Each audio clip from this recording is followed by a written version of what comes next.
पूज्य बेंचरी के वचनामृत बोल 184, तारीख 29/7/1999।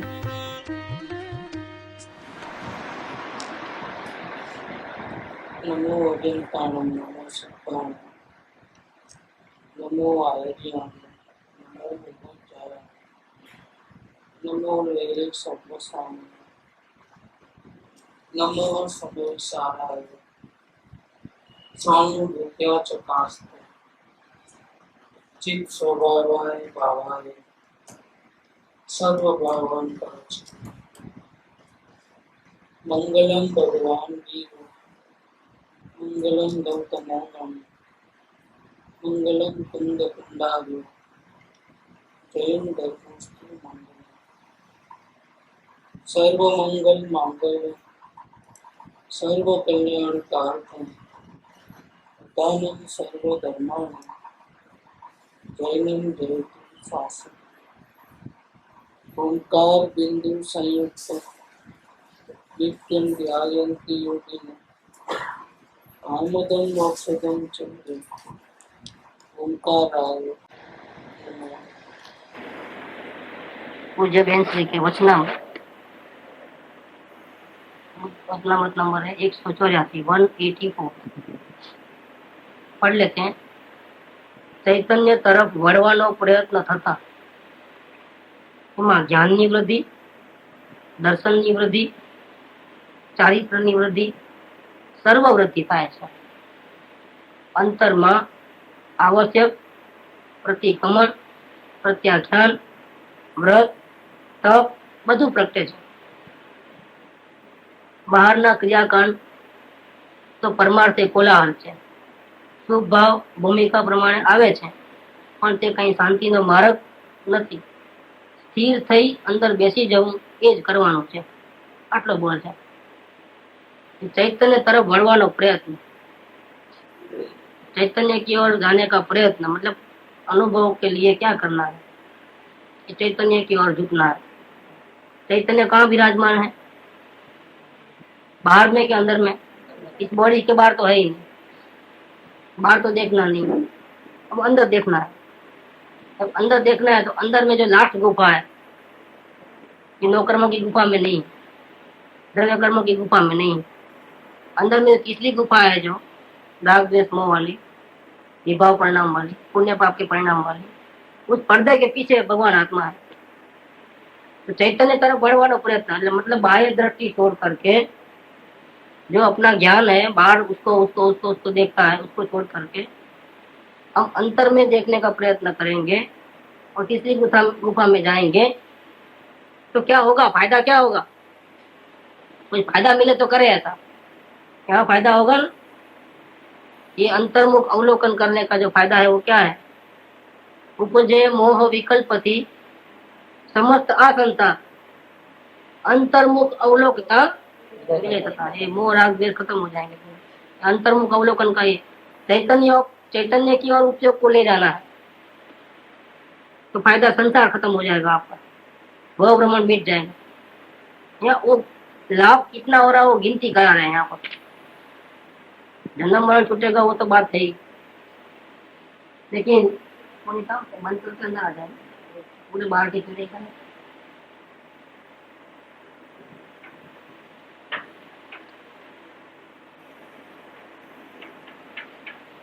चैतन्य की ओर अंतर्मुख होने से बहुत फायदे होते हैं, वो यहाँ गिनाते हैं. ऐसा है कोई भी काम करते हैं तो लाभ मिलता है तो करते हैं, लाभ नहीं मिले और ऊपर से समय वेस्ट, शक्ति वेस्ट, ऐसा काम क्यों करें? तो यहाँ लाभ गिनाते हैं. और अगर ये चैतन्य की ओर नहीं झुकते हो और दूसरा कुछ काम करते हो जैसा कि बाहर के क्रियाकांड, वो तो वास्तव में कोलाहल है. बाहर में क्रियाकांड में व्रत तप उपवास ये जो भी देव दर्शन भक्ति पूजा ये जो करते हो कृत्रिमता से कर्तव्य भाव से ये जो कुछ भी होता है, शास्त्र श्रवण भक्ति पूजा दर्शन स्वाध्याय संयम तप ये सब जो है बाहर के जो सुभाव वाले हैं ये तो वास्तव में क्रियाकांड है, वो तो कोलाहल है. कोलाहल माने अशांति है, गड़बड़ है, टेंशन है. सुभाव भूमिका के अनुसार आएगा जरूर, आत्मज्ञान होने के बाद भी, और या आत्मज्ञान करने को जाओगे तब भी भक्ति, पूजा, दर्शन, स्वाध्याय, संयम, ये सब होगा जरूर। आत्मज्ञान के बाद भी वो होगा जरूर, लेकिन क्योंकि पूर्ण वितराग नहीं होगा तब तक तो ये सब रहेगा। कितनी देर अंदर में रहेगा? उपयोग तो बाहर आएगा तो फिर क्या करेगा? पाप थोड़ा करेगा। सुबह अपनी भूमिका के अनुसार आएगा। पर ये शांति नो मार्ग नहीं। शांति का मार्ग क्या है? स्थिर होकर के अंदर बैठ जाना, मतलब उपयोग को अंदर ही रखना।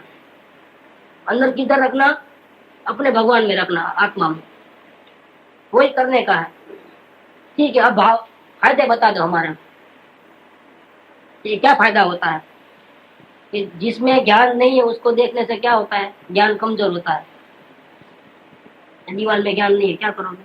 ज्ञान की वृद्धि होने वाली नहीं। जिसमें अन्य पदार्थ हैं जो अपने मतलब के नहीं। हमको क्या दिखता है बाहर में? आंखों से क्या दिखता है? कानों से क्या सुनाई देता है? ये हमको 5 इंद्रिय के माध्यम से जो कुछ भी दिखाई देता है वो सब क्या है? चैतन्य की जड़ है। जड़ में ज्ञान है, उसकी संगति करेगा अपना उपयोग ज्ञान का, तो क्या होगा? ज्ञान बढ़ेगा, ज्ञान कमजोर होगा, ज्ञान की वृद्धि नहीं होगी। और इसकी सजा में क्या होगा? पुण्य पाप करते करते जीव एक तो जड़ को देखता है, फिर वो अच्छा बुरा करता है, इससे कर्म बंधन होकर के धीरे धीरे ज्ञान कमजोर होते होते ये संगी पंचंती पना नहीं मिलेगा, मनुष्य पना नहीं मिलेगा। क्या ऐसा करते करते वो कीड़े मकोड़े में उधर उधर जाएगा, फिर वहां से और ज्यादा पाप करके आखिर में चले जाएगा निगोद में, एक इंद्रिय पर्याय, वहां अनंत काल तक रहेगा। तो जड़ को देखने का ये फल है। और जड़ को नहीं देखे और चैतन्य को देखे तो जो ज्ञान हमारा कमजोर हो रहा था वो खिलने लगेगा, बढ़ने लगेगा, तो ज्ञान की वृद्धि होती है। शांति कैसे मिलती है, अशांति कैसे हो रही है वो समझ में आ जाएगा। ये राग द्वेष मोह के अभी अंदर जाओगे तो पहले दिखेगा क्या? आत्मा थोड़ा पहले दिखेगा। आत्मा तो पर्दे के पीछे है ना, तीसरी गुफा में। पहले क्या दिखेगा? कि पहले तो राग द्वेष के परिणाम दिखेंगे, गलतियां करता है जी, वो परिणाम पहले दिखेंगे और ज्ञान उसको देखेगा। तो वो राग द्वेष मोह को देखने के लिए हमको कोई इंद्रिय ज्ञान की जरूरत नहीं, आँख कान की जरूरत नहीं। बिना आँख बिना कान बिना ये स्वाद लिए हम क्रोध को देख सकते कि नहीं देख सकते? अंदर में कोई ऐसे अच्छे बुरे भाव होते हैं तो उसमें 5 इंद्रिय में से कौन सी इंद्रिय काम आती है? एक भी इंद्रिय काम नहीं आती। तो डायरेक्ट अतीन्द्रिय ज्ञान का प्रैक्टिस शुरू हो गई यहाँ पे। वो अतीन्द्रिय ज्ञान अंतर में जाता है अकेला, सबसे पहले दिखता है रागादि भाव। तो रागादि भाव में अशांति है, देखते ही अशांति मालूम पड़ती है, कोलाहल मालूम पड़ता है। देखो हम लोग जब तक रागादि भावों को नहीं देखेंगे तब तक हमको रागादि भाव चाहे जितने हो हमको तकलीफ नहीं हो रही है, आराम से नींद आती है, खाना पीना अच्छा चल रहा है, सब संसार बराबर चल रहा है, हमको कभी तकलीफ हुई? 84 लाख योनि में भटकना पड़ेगा भविष्य में, लेकिन हमको डर है किस बात का भी? क्यों नहीं है? कि हम अंतर में देखे नहीं, हमारा नुकसान देखेंगे तो डर लगेगा ना। क्या ये चोरी कर रहा है कोई, गले में से पैसे चुरा रहा है, वो मालूम कब पड़ेगा? रोज चोरी होती है, रोज कोई ना कोई चुरा लेता है। और चोर होशियार रहता है, 10,000 पड़े 10,000 पूरा नहीं उठाता है। क्या कितना उठाता है? आज वो तो 400 ही काफी है, नहीं तो मालूम पड़ जाएगा पूरा उठाता है। वो अपने ज्यादा होशियार। चोर की आंख कितनी होती है? अपनी 2 होती है, उसकी कितनी होती है? देखो, तो वो ऐसा गड़बड़ करता है तो मालूम नहीं पड़ता है, लेकिन उसको पकड़ना है तो क्या करना पड़ेगा? पकड़ना तो कैसे? किसी पे तो 10 जो काम करते हैं तो किसी को एक को पकड़ के थोड़ा पकड़ सकते हैं, रंगे हाथ पकड़ना पड़ता है ना। रंगे हाथ पकड़ने के लिए क्या करना पड़ता है? जागरूक उपयोग और देखना पड़ता है ना, एक एक एक्शन देखना पड़ता है कि नहीं उसका। इधर ऐसा है, एक एक एक्शन देखने से नुकसान कौन कर रहा है, कैसे कर रहा है, कितना नुकसान हो रहा है, सब पता चलता है। तो भैया बेहोशी में चाहे जितना नुकसान हो जाए तकलीफ नहीं होती है, लेकिन अगर हम जागरूक है और कोई नुकसान हो तो हम कैसे बर्दाश्त करेंगे? तो हम हमारे गड़बड़ करते हैं, लेकिन हम इधर कभी नहीं देखते हैं, हम उधर देखते हैं। उसने गाली दी ना इसलिए गुस्सा है, डाला उसके ऊपर। भाई तुमको गुस्सा करने को कौन बोला था? वो तो गाली देता। तुमको गुस्सा करना है, क्षमा करना है कि वितराग भाव में रहना, वो तेरे हाथ की बात थी। लेकिन वो ऐसा नहीं करता है, वो डाल देता है उसके ऊपर, गलती स्वयं करे। अब यहाँ क्या होता है, चैतन्य की ओर झुकते हैं तो क्या होता है कि दूसरों को नहीं देखना बंद हो गया, उसने भले गाली दी, लेकिन यहाँ क्या हुआ, तकलीफ कहाँ हुई है, वहां हुई कि यहाँ हुई है? गाली देने वाला है यहाँ पर और हमको गुस्सा आ रहा है, तकलीफ किसको हो रही है? गाली देने वाले को तकलीफ हो रही है कि यहाँ तकलीफ हो रही है? तो अभी हमको सुधारा वधारा करना है, कुछ भी ऑपरेशन करना है तो उधर करना है कि इधर करना है? देखो, उसको नहीं सुधारना है, हमको इधर सुधारना है।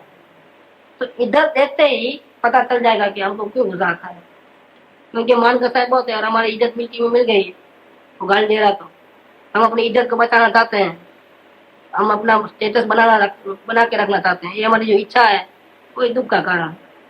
वो इच्छा को निकालो, स्टेटस को मारो गोली, उसको जो बोलना है तो बोले, अपन तो अपने में खुश रहो। हम करोड़पति है, कोई भिखारी भले ही बोले, हम थोड़े भिखारी हो गए। शांति से बैठो ना भैया, तो कुछ तकलीफ होने वाली नहीं, गुस्सा आने वाला नहीं। तो अपनी ओर देखने से नुकसान कैसे हो रहा है, गुस्सा क्यों आ रहा है पता लग गया, तो अभी उसको दुखी तो होना नहीं है, उसका मतलब गुस्सा नहीं करना है। तो गुस्सा नहीं करना है तो फिर क्या करना, तो इच्छा छोड़ दो। ऐसा इच्छा छोड़ते ही शांति हो जाती है। अशांति कैसे होती है, शांति कैसे होती है, उसका ज्ञान कैसे मालूम पड़ा? अपनी ओर देखने से मालूम पड़ा। तो ज्ञान जो पहले बेहोश हो गया था, गलती स्वयं करे और डाले किसके ऊपर, दूसरों के ऊपर, वो बेहोशी खत्म हो गई। हमारे दुख दर्द संताप का जिम्मेदार कौन, दूसरा के हम, ये पता चल गया तो ज्ञान की वृद्धि हुई। सही मालूम पड़ गया कि सोए कहाँ गुम हो गई है, झोपड़ी में कि बाहर स्ट्रीट लाइट में, या सोए झोपड़ी में गिर गई, और ढूंढता किधर है, यहाँ अंधेरा है ना, चलो बाहर ढूंढेंगे, अब ढूंढते रहो जिंदगी भर। या अरे भले लाइट भले ही वहां है, लेकिन वहां गुम नहीं हुई है तो वहां कैसे मिलेगी? झोपड़ी में गुम हुए तो वहां तुम कैसा भी लाइट करो या दिन हुए तब तक सब्र करो, थोड़ा वेट करो दिन के उजाले में, लेकिन जहाँ खोई है वहां मिलेगी कि वहां मिलेगी? तो ये उल्टा प्रयत्न हमने बहुत किया लेकिन शांति नहीं हुई। अब अंतर की ओर देखते ही हमारे ज्ञान में वो लाइट हुई, अज्ञान का अंधकार मीठा, ज्ञान प्रकाश जागा, ज्ञान की वृद्धि हुई। ये अंतर में देखने से ज्ञान बढ़ा, बाहर देखने से जो ज्ञान कमजोर होता था वो ज्ञान अंदर में देखने से वृद्धिगत हुआ। एक फर्स्ट पॉइंट ये हुआ है ज्ञान की वृद्धि। अब दर्शन की वृद्धि, मुझे दूसरा सुखी कर सकता है, मुझे दूसरा दुखी कर सकता है, दूसरों के कारण से मैं हैरान होता हूँ, कुछ करूंगा तो मिलेगा, ऐसा जो भ्रांति है, ये मिथ्या श्रद्धा, जो ये पता चला जाता है कि कोई दुखी नहीं करता है, कोई सुखी नहीं करता है मुझे। मैं अपने स्वभाव में नहीं रहता हूँ, आक्रांत हो जाता हूँ। मैं अपने स्वभाव को बराबर देखूंगा, ज्ञान इधर अपना उपयोग को यहाँ लगाता हूँ, तो कोई मुझे दुखी नहीं कर सकता। तो मेरी जो ये मान्यता थी कि दूसरा मेरे को दुखी करते हैं, मेरे को सुखी दूसरा करता है, या पराधीन वृत्ति, दूसरे से हेल्प लेने का वृत्ति, ये सब जो मिथ्या श्रद्धा के कारण जो था सब गायब। दर्शन की वृद्धि माने क्या, श्रद्धा मजबूत होती है। श्रद्धा जो मिथ्या थी उसमें दरार पड़ती है। सम्यक दर्शन के पहले श्रद्धा, जो मन तीव्र मोह था ना, जो दर्शन मोह, वो कम होता है, मंद होता है, उसमें जागृति आती है, लाइट होती है, और वो नुकसान जो दर्शन मोह का है वो कम होना लगता है, होता है। अभी दर्शन मोह के खत्म नहीं हुआ है, श्रद्धा सम्यक नहीं हुई है, लेकिन मिथ्या श्रद्धा का जो जोर है वो कम होता है। तो मिथ्या श्रद्धा का जो, अभी समझो कोई किसी का 1 लाख का कर्जा है, वो कमाई कर रहा है, पहले साल 50,000 कमाया तो क्या हुआ, अभी कर्जा भले बाकी है, लेकिन क्या हुआ, कर्जा कम हुआ कि नहीं हुआ? सम्यक श्रद्धा तो कब होगी, जब आत्मा का अनुभव होगा तब, इसके पहले नहीं होगी। लेकिन इसके पहले कम तो हो सकती है ना, कि चैतन्य की ओर देखने से श्रद्धा धीरे धीरे पलटती है। ऐसे कहा जाता है कि श्रद्धा एक साथ पलटती है, लेकिन उसका जोर, मिथ्या श्रद्धा का जोर कम हुआ, इतना कर्जा कम हुआ, तो ये दर्शन की वृद्धि हुई, श्रद्धा भी सम्यक होने लगी। स्लोली स्लोली संपूर्ण 100% जब होगी तब आत्मा का अनुभव होगा तब, लेकिन उसका जोर मंद पड़ने लगा। ये जोर मंद पड़ने से सदगुरु की बात अच्छी लगने लगी, दिल को भाने लगी, आत्म भावना बढ़ने लगी, आत्म कल्याणी करने जैसा है, दूसरा कुछ करने जैसा नहीं, जगत में कुछ सार नहीं है, ऐसी जो श्रद्धा है वो डेवलप होने लगी, तो दर्शन की वृद्धि हुई। Second number point. और चारित्र की वृद्धि की बात, कि अंदर में देखने से अंदर में कसाय शांत अपने आप हो जाते हैं। बहुत सारे गुण, यहाँ पहले बात बात में गुस्सा आता था, थोड़ा कुछ होते ही पारा छिटक जाता था। अब क्या हो रहा है, जागृति बढ़ने लगी। जागृति बढ़ते ही धीरे धीरे खाने में पीने में रस कम होने लगा, गुस्सा बात बात में पहले आता था अब नहीं आने लगा। ये सारे के सारे गुण डेवलप होने लगे, मतलब तीव्र कसाय कम होने लगा, मन कसाय बढ़ने लगा, ऑटोमेटिक कसाय की मात्रा कम होने लगी। वो चारित्र नहीं स्थिरता वाला, लेकिन राग द्वेष मोह का जो अस्थिरता है, जो तीव्र कसाय था वो मंद होने लगा। इसका मतलब क्या होगा, वहां भी कर्ता कम होने लगा, मतलब तीव्रता कम होने लगी, उतनी मनता आई। एक बेसमेंट तैयार हुआ कि जिस बेसमेंट, जो बेसमेंट हमको आत्म कल्याण करने में भूमिका रूप में है। ये आता है कृपा मात्र मोक्ष अभिलाष, कसाय नहीं उपशांतता मात्र मोक्ष अभिलाष। ये डेवलपमेंट यहाँ तैयार होता है क्या करने से, चैतन्य की ओर झुकने से, मतलब अवलोकन करने से।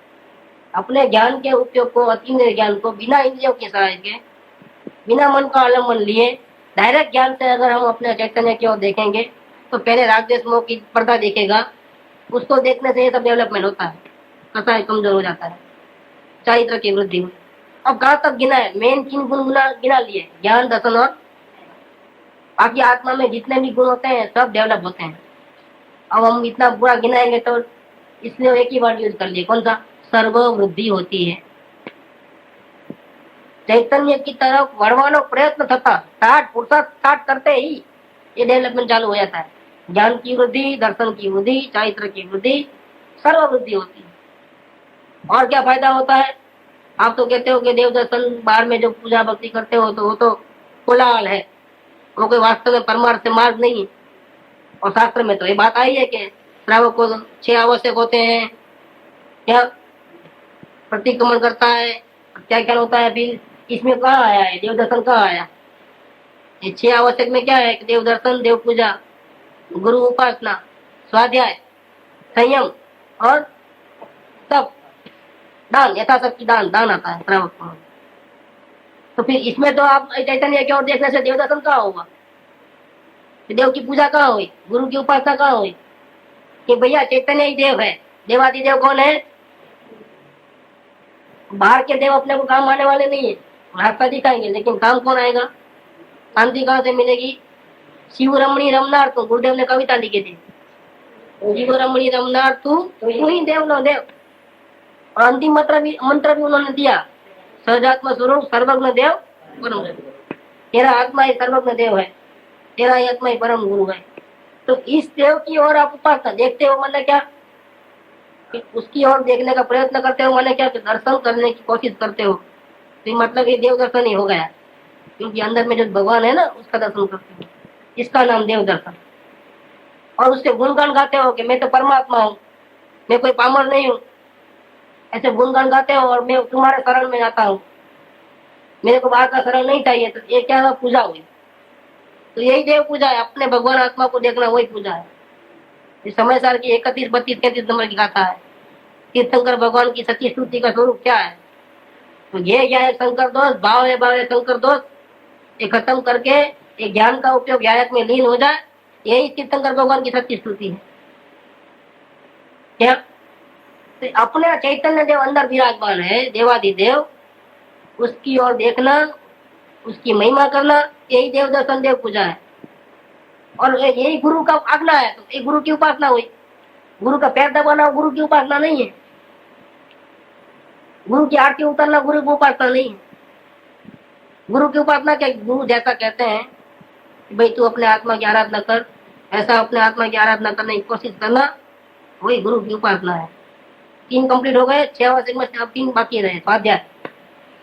शास्त्र पढ़ना वो शास्त्र अध्ययन है, और शास्त्र पढ़ते पढ़ते उपयोग को अंदर लेके जा करके स्व मैंने अंदर में भगवान आत्मा बैठा है, स्व अध्ययन। ये आत्मा की पोजीशन क्या है, दुखमय है कि सुखमय, और सुखमय कैसे की जाए, इसका अध्ययन चिंतन करना, उसके ऊपर थिंकिंग करना, मनन करना, बैलेंस शीट निकालना उसकी, ये क्या है अध्ययन। किसकी हो, ये अंदर में आ गया 14 नंबर भी। और संयम, कि जब हमारा उपयोग बाहर अंदर रहता है तो किसी कीड़े मकोड़ों को, किसी को हैरान करने का भाव होता है, किसी को तकलीफ पहुंचाते हैं, यही हो गया संयम। संयम में जीव दूसरे जीव को तकलीफ भी देता नहीं, एक केंद्र से लेकर के सभी जीवों को कोई तकलीफ देता नहीं, इसका नाम संयम। जब हमारा उपयोग आत्मा में है तो हम किसको मारने का भाव करेंगे? भाव तो छोड़ो, मारने की क्रिया भी नहीं होगी और भाव भी नहीं होगा, कुछ भी नहीं होगा। तो ये संयम भी प्रकट हो गया। और दान क्या हुआ? दान में क्या करते हैं कि जो दुखी आदमी है उसको उसकी जरूरत पूरी करते हैं, भाई खाने को देते हैं या फिर उसको रुपया पैसा देते हैं, कुछ भी। ऐसे 4 प्रकार के दान होते हैं: अभय दान, औसत दान, ज्ञान दान और दूसरा क्या है? आहार दान। अभय दान तो आ गया, आहार, औसत, अभय दान और दूसरा ज्ञान दान। इस प्रकार दान का स्वरूप में ऐसा है। अब यहाँ क्या हुआ है? दुखी कौन है? कि हम स्वयं दुखी है क्योंकि संसार में भटक रहे हैं। और यहाँ अभी अपनी ओर देखने से ज्ञान की वृद्धि, मन कसा है, ये सब होने से सुख किसका बढ़ रहा है, शांति किसको मिल रही है? तो ये आत्मा दुखी था, अब वो आत्मा स्वयं स्वयं को दान देता है, उसको अशांति को दूर करता है और शांति की तरफ ले जाता है। तो ये दान भी हुआ कि नहीं हुआ? 6 आवश्यक हो गए कि नहीं हो गए? अलग अलग क्या करने की जरूरत है? इस मंदिर में ज्यादा दर्शन करो, फिर गुरु के पास जाओ, माथा टेको, ये माँ पूजा करो, ये सब एक में आ गया। अपने अंदर में अंतर्मुख उपयोग को लेके जाते हैं। इसमें 6 के 6 भाव आ गए। देव दर्शन आ गई, देव पूजा हो गई, गुरु उपासना हो गया, स्वाध्याय हो गया, संयम हो गया और दान भी हो गया। 6 आवश्यक हो गया। अंतर्मा आवश्यक। अब दूसरा पॉइंट, प्रतिक्रमण क्या करता है? प्रतिक्रमण माने क्या? मोमती बांधना, एक जगह बैठे रहना, नमो थूनम करके बोलना और क्या माला वाला पहनना। कुछ हमने कभी किया नहीं है लेकिन ऐसा देखा है। और वो रेती की आती है ना, वो समय घड़ी, तो टाइम वो रेती को देखना, समय हो गया तो उठ जाना। कि वो कोई दरवाजा खटखटा है तो देखो तो कौन आया है, इशारा करना। बोल तो सकते नहीं ना, मोमती बांधने, ऐसा करना, कौन आया कौन गया सब देखना। अब बहू क्या करती है, बराबर काम करती है कि नहीं करती है, वो भी थोड़ी थोड़ी देर तो देखना। ये प्रतिक्रमण हमारा। साल में प्रदूषण के आखिरी दिन में एक बड़ा प्रतिक्रमण होता है, तब तो जाना ही पड़े, नहीं जाए तो वो गड़बड़ हो जाएगी बहुत। उस दिन उपवास करना कंपलसरी है, नहीं तो वो नरक में जाएंगे। मारम थोड़ी करके उपवास करना, नहीं पसंद आया तो भी प्रतिक्रमण करना। क्या कि पीछे बातें ही चलती है, वो क्या करता है, वो क्या करता है, वो क्या करता है, यही देखते हैं। प्रतिक्रमण क्या खास करोगे? ये प्रतिक्रमण होता है। प्रतिक्रमण का अर्थ क्या कि भूतकाल में चाहे जितने तक गड़बड़ किया है, पाप किया है, उससे इस आत्मा को पाप से बचाना, मतलब पश्चाताप करना। अब वो पाप दोबारा नहीं करना। तो भूतकाल में क्या किया है, पाप क्या किया है? हमारे उपयोग को भगवान आत्मा की आराधना में नहीं लगा करके क्या किया है, उपयोग को बर्बाद किया है, पर पंचायत की। जब यही उपयोग हम अंदर में लेके आते हैं तो पर पंचायत इसलिए पाप और पुण्य के भाव होते थे, वो स्टॉप हो गए, प्रतिक्रमण स्टार्ट हो गया। माफ कर दो बोलना आसान है, लेकिन माफ करके भी दोबारा गलती नहीं करना वो मुश्किल है। माफी में सॉरी अभी लगाते जाओ, सॉरी थप्पड़ मारो भी सॉरी, ये तो थोड़ा चलता है, ऐसा नहीं चलता है। प्रतिक्रमण तो रियल होना चाहिए। ये रियल प्रतिक्रमण हो रहा है कि माफी भी मांग रहा है और साथ में वो गलती भी नहीं कर रहा है।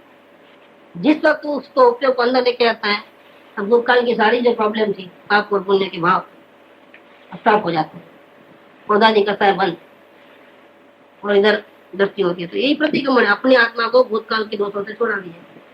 अब आगे प्रत्याख्यान। प्रत्याख्यान कहाँ से आया? प्रत्याख्यान इसका नाम है कि भविष्य में दुखी नहीं होवे ऐसा कोई नियम ले लेना और त्याग करना। इस प्रकार भविष्य में दुख नहीं होना पड़ेगा। तो वर्तमान में वो अपने आत्मा को देख, वर्तमान में वो किसी को गड़बड़ नहीं करता है कोई प्रकार की। तो जिसका वर्तमान सुधरा उसका भविष्य तो अपने आप तो दुखी होने वाला नहीं। तो भविष्य में जो आने वाला दुख है उससे अपने आत्मा को बचाता है, यही तो प्रत्याख्यान है। तो अवलोकन इज इक्वल टू प्रतिक्रमण, अवलोकन इज इक्वल टू आवश्यक, अवलोकन इज इक्वल टू प्रत्याख्यान। काम एक करते हो और फायदा कितने होते हैं? आप कुछ भी नहीं करते हो, कहीं मंदिर में नहीं जाते हो, कभी कुछ नहीं करते हो, लेकिन अंदर में अवलोकन करते हो, सब चालू है आपका।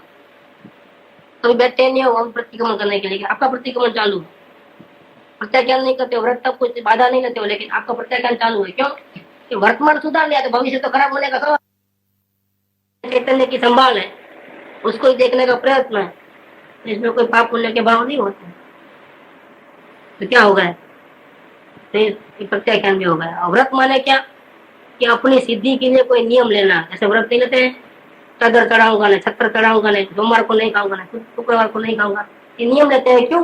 कि हमारे मन में कोई ऐसी इच्छाएं होती हैं, वो इच्छा सफल हो जाए, वो जब तक नहीं हो तब तक बाधा मानता कुछ भी होता है। ये व्रत नियम लेते हैं। आज मेरा व्रत है, आज एकादशी का व्रत है, सोमवार को नहीं खाता हूँ, शनिवार को नहीं खाता हूँ, मिठाई छोड़ देता हूँ इतने टाइम तक। ये क्यों? ये व्रत लिया है। ये अवलोकन इज इक्वल टू व्रत, क्योंकि सर्व सिद्धि क्या है? हमको शांति मिले वो सिद्धि है, और अवलोकन से शांति मिलती है तो हमारा व्रत भी पूरा। तो यही व्रत है, हमारी सिद्धि सफल हो गए, हमारे को शांति मिले, ऐसा कोई कार्य करते हैं, वही व्रत है हमारे। और तप, तप की व्याख्या ऐसी की गई है कि इच्छा निरोध तप। जब अवलोकन करते हो आपको जो अशांति थी वो खत्म हो गई, शांति की कोई इच्छा रहती नहीं, एक करो वो करो, करना धरना सब बंद हो गया, इच्छा ही खत्म हो गई। जो दुखों का मूल कारण है वो इच्छा है, वही खत्म हो गई, क्योंकि आपको शांति मिल रही है। जिसका पेट भरा हुआ है क्यों खाएगा? तो अवलोकन करने से शांति मिलती है, उसमें आपको कोई इच्छा रहती नहीं है, तो वो ऑटोमेटिक तप हो गया। देखो अवलोकन एक करता है तो ज्ञान की वृद्धि हुई, दर्शन की वृद्धि हुई, चारित्र की सर्ववृद्धि।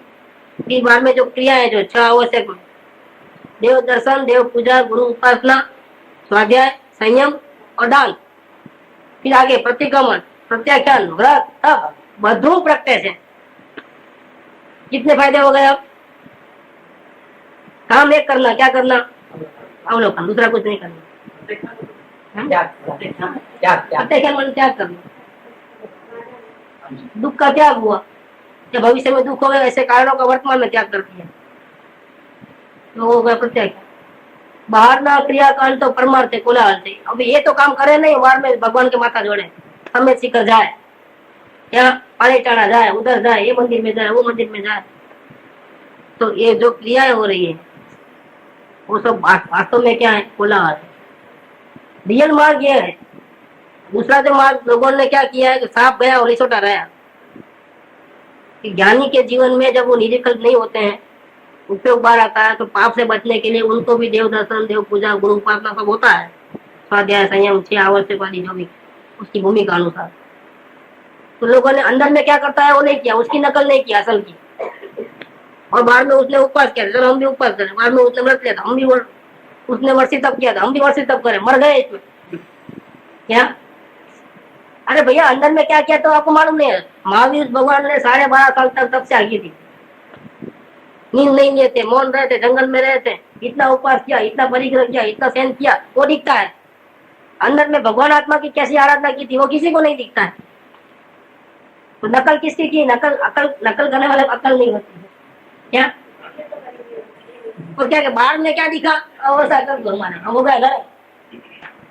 ऐसा धर्म होता है तो कब की हो जाता था, ऐसा धर्म नहीं हुआ। ऐसा तो अनंत बात यम नियम संयम सब आ गया उसके अंदर। वह साधन बार अनंत कियो, क्योंकि ओरिजिनल मार्ग अंतर का मार्ग है। अंदर में सुधारा हुआ नहीं, अंदर में शरीर पे इतना लगा हुआ है, थोड़ा भी किसी के शक्कर के बिना टाइम में शक्कर नहीं नहीं चलता है।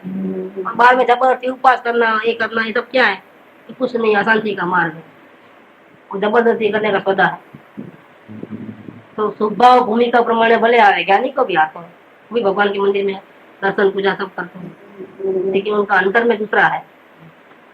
जो अंतर में अवलोकन है, वेद ज्ञान है, अंदर में जागृति है चेतन तत्व की, वही उसकी पूजा है। वो अपने देव की पूजा करता है, भगवान को देखता है तो अपनी अपनी पूजा करता है। भगवान जैसे आप हो वैसे मैं हूँ, मैं आपसे कुछ मांगने को नहीं आया हूँ, लेकिन आपका वर्तमान जो है पूर्ण पद, मैं पूर्ण पद चाहता हूँ, पूर्ण वितराग होना चाहता हूँ। ऐसी भावना लेकर के मैं अपने यहाँ तो देखूंगा और उसको आगे बढ़ाऊंगा। अंदर में जैसे आप बाहर दिखते वैसे मैं अंदर में बैठा हूँ, मैं भी आपके जैसा भगवान हूँ। तो अंतर्मुख दृष्टि करने के लिए वहां जाता है। उसको देख के दूसरों को क्या लगता है कि देखो भगवान की पूजा करने आया भिखारी बन के, देखो पूजा कर रहा है, देखो कुछ मांग रहा होगा, कुछ मांगते कुछ नहीं चाहिए भगवान में, क्योंकि मैं भी आपके जैसा ही हूँ। लेकिन दूसरों को ऐसा लगता है कि मंदिर में गया है तो कुछ गरज होगी बोल के गया है, लगता है दुखी है, दुखी मुखी कुछ नहीं है, पूर्ण सुखी है, किसी की जरूरत नहीं है, पराधीन नहीं है। दास भगवंत के उदास जगत से सुखिया सदैव ऐसे जीव समकीती है। कुछ मांगते नहीं, दीन भयो प्रभु पद जपे मुक्ति कहाँ से हो। भगवान कुछ दे दो तो भिखारी को क्या मिलेगा? ऐसा भिखारी कोई नहीं है यहाँ समय दृष्टि। मेरे पास पूर्ण संपत्ति है, लेकिन मेरा उपयोग अंदर में रहता नहीं है। अभी मेरी कमी है आचरण में, स्थिरता उतनी नहीं है। और स्थिरता में आप में देखता हूँ, आपके भक्ति होती है मेरे साथ, आपके चरण में मेरा झुकना सहज हो जाता है, क्योंकि आप मेरे से आगे हो, आप मेरे आदर्श हो, मुझे आपके जैसा बनना है। तो मैं चाहता हूँ कि मेरी अंदर की स्थिरता बढ़े और मैं आपके जैसा, मैं यहाँ आकर के मेरे स्वरूप को देखता हूँ।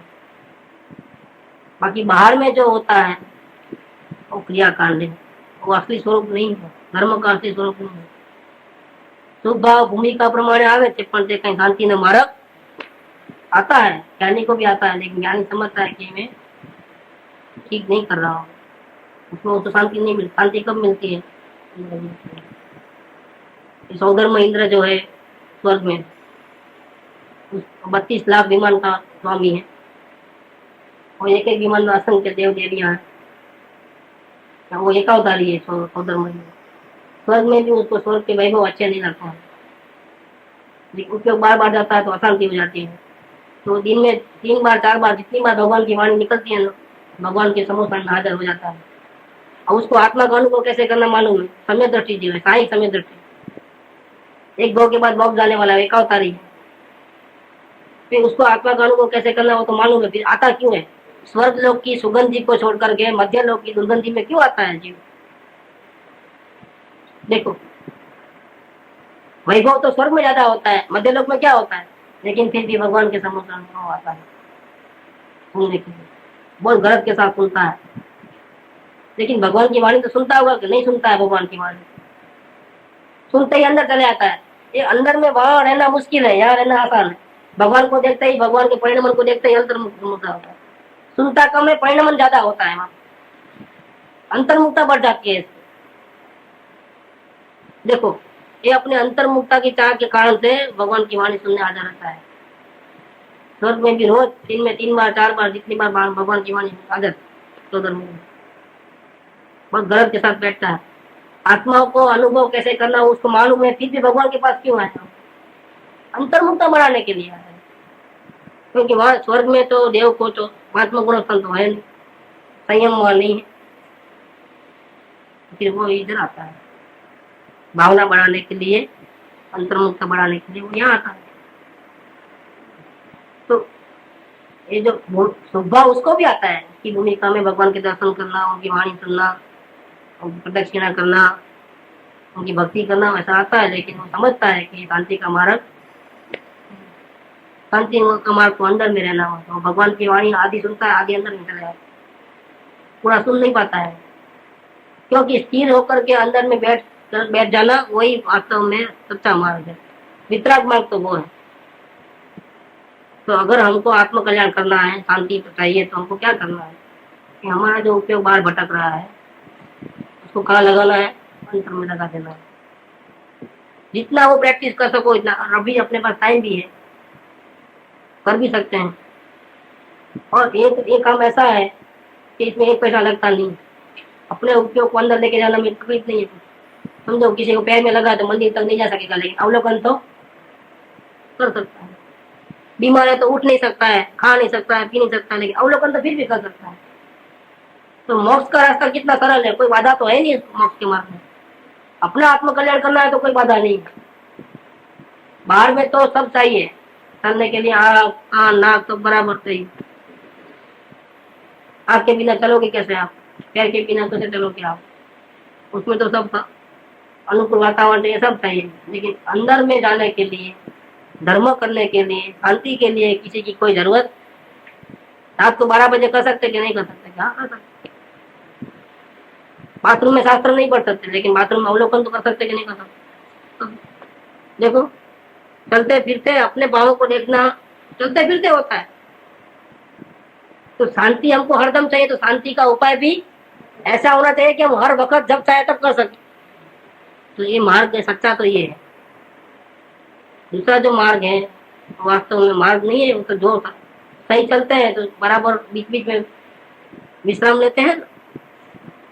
एक गांव से दूसरे गांव जाते हो तो बीच में नंबर आता है, तो बीच बीच में विश्राम। ऐसे ज्ञानियों को तो निरंतर अपने स्वरूप में ही रहना है, लेकिन नहीं रह सकते तो क्या करते हैं, बाहर आते हैं तो फिर मंदिर में, उधर स्वाध्याय में, सत्संग में, भक्ति में, ऐसे थोड़ा आराम लेके वापिस आ जाते हैं। तो इससे क्या होता है कि बाहर के जो अशुभ भावों की प्रवृत्ति है उससे वो बचे रहते हैं, बाकी उनको उसमें मजा नहीं आती है। तो भक्ति पूजा सत्संग में उसको मजा, जिसको साधर्मियों के संग भी अच्छे नहीं लगते हैं उसको कुटुंबीय जनों के संग कहाँ से अच्छे लगेंगे। तो गणेश जी ने लिखा है, संग करना है तो किसका करना है, उन्होंने लिखा है स्वसंग, गुरु संग और साधर्मी संग, इसके अलावा दूसरा संग नहीं करना है। तो उसमें भी क्रम क्या दिया है, सबसे पहले किसका संग करना है, वो नहीं होगा तो गुरु का संग, वो नहीं होगा तो साधर्मी का संग, बाकी कोई संग मेरे को नहीं करना। उसमें भी क्रम क्रम दिया है, सबसे टॉप प्रायोरिटी में अपना संग करना है, इधर इधर देखना है। बहुत सुगानी जी की बात बहुत टॉप क्लास रहती है। विकल्प को बोलते हैं कि भैया तुम अभी बाहर आ ही गए हो, खड़े हो गए हो, तो दूसरा विचार नहीं करना। अरे हे विकल्प, तुझे बाहर तो आ गए हो, विकल्प तुम्हारी उत्पत्ति तो हुई है, मेरे तो बस चले तो मैं तुमको उत्पन्न नहीं होने दूं, ये विकल्प ही हो जाओ। लेकिन तुम स्वरूप में नहीं ठहरा है, बाहर निकला है, तो चल मेरे को ले चल गुरु के चरणों में। विकल्प को ऑर्डर करता है, ये विकल्प लेके चल मेरे को गुरु के चरणों में, नहीं तो क्या होगा, नहीं तो खबरदार गुरु का दिया हुआ वितरागी अस्त्र से तेरा सिरच्छेद कर डालूंगा। गुरु ने मुझे ऐसी विद्या सिखाई है, मैं तुमको जिंदा नहीं रखूंगा, मैं अंदर से चले जाऊंगा तो तुम खत्म हो जाएगा। कैसी भावना बात है। फिर भी अगर तुमको जिंदा रहना है, तो अगर तू चाहता है कि मैं जिंदा रहूं, कहा है द्रव्य दृष्टि करना, द्रव्य दृष्टि करना। हाँ, अगर तू जिंदा रहना चाहता है तो मुझे गुरु के चरणों ले चल, नहीं तो उनका दिया हुआ वितरागी अस्त्र शीघ्र तेरा सिरच्छेद कर डालेगा।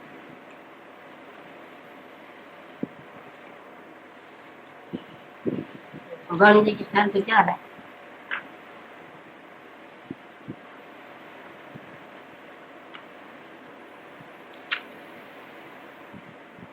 देखो स्वसंग, गुरु संग और मुमुक्षु संग के अलावा दूसरे संग को नहीं उछते हुए भी अरे प्रारब्ध विष तुल्य संग में रहना पड़ रहा है, बहुत खेद हो रहा है। ये भी एक बात है।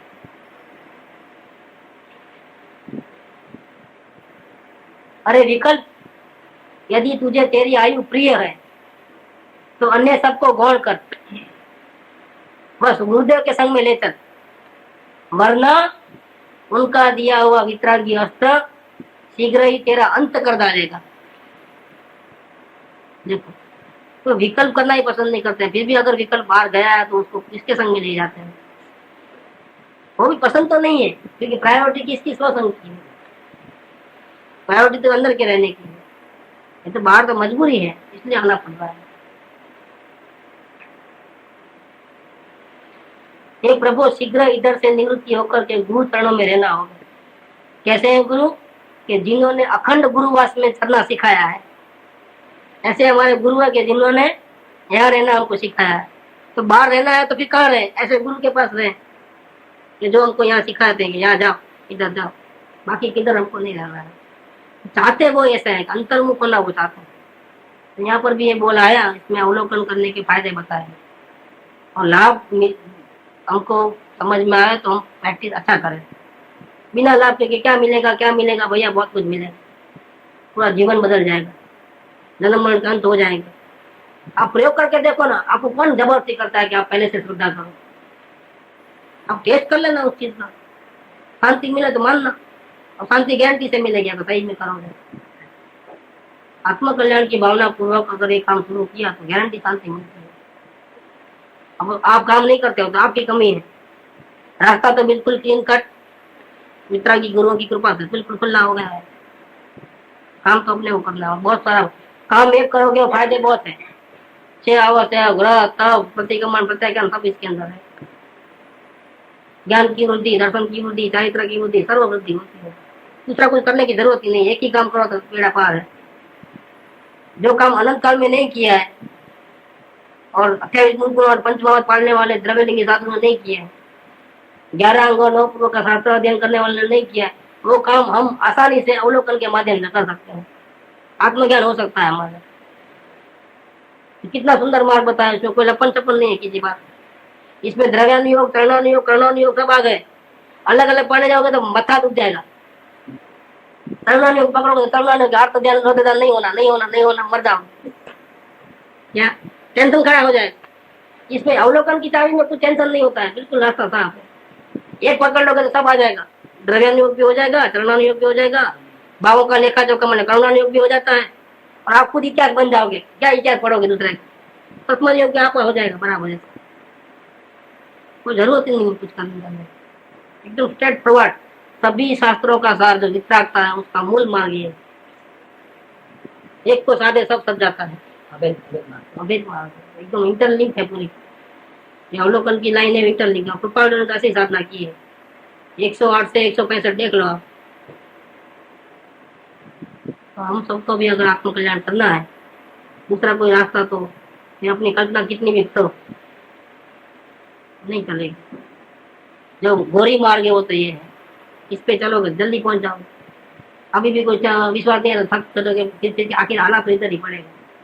लाइन तो ये मिलेगी तो ही होगा, बाकी नहीं होने वाला है। एक हो इतना कर्म लाइन ये कि अभी आज करना है आज करो, कल करना है कल करो, लाख साल के बाद करना है लाख साल के बाद भटक भटक के करना, बाद अनंत काल के बाद करना है तो अनंत काल के बाद करना। काम तो यही करना पड़ेगा, उसमें रास्ता नहीं तो कहाँ से करोगे। सुख धाम अनंत सुसंत चही, दिन रात रहे तद ध्यान मही। प्रशांति अनंत सुधामय जे, प्रणमु पद तेवर तेजयते।